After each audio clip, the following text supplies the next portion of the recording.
ఇప్పుడు నేను నిన్న కూడా మీరు పోలీసులు ఇక్కడ ఉన్నారు, మార్నింగ్ చూపించాను. క్రిమినల్ చేసే పని వాళ్ళు క్రైమ్ చేసి వేరే వాళ్ళ మీద వేస్తారు.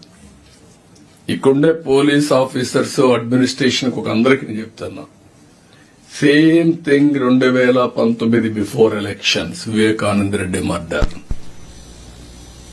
ఫస్ట్ మర్డర్ జరిగింది,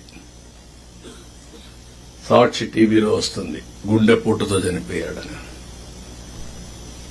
సాయంత్రం వరకు ఎవరు వీళ్ళు రారు.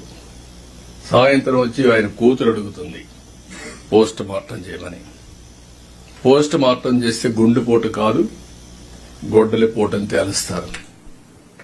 రూమ్ అంతా రక్తం, బెడ్రూమ్ అంతా రక్తం.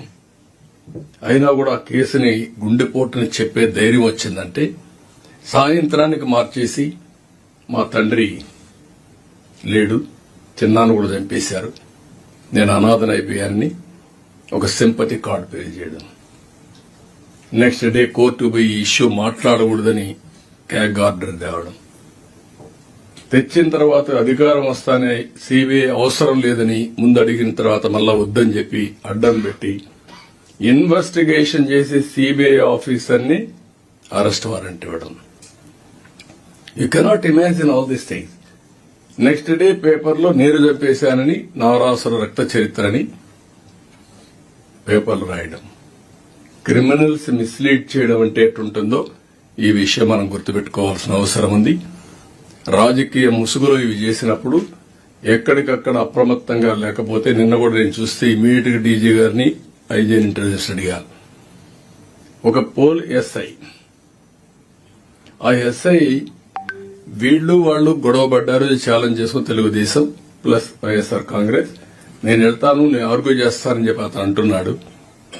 సాక్షి టీవీలో ఇది మీరు చూడండి, సాక్షి టీవీలో వస్తుంది. చొక్కా పట్టుకొని వదలండి, వదలండి, వదలండి.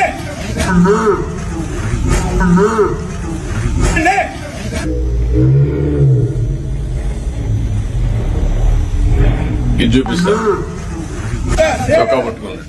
వదలండి, వదలండి, ఓకే.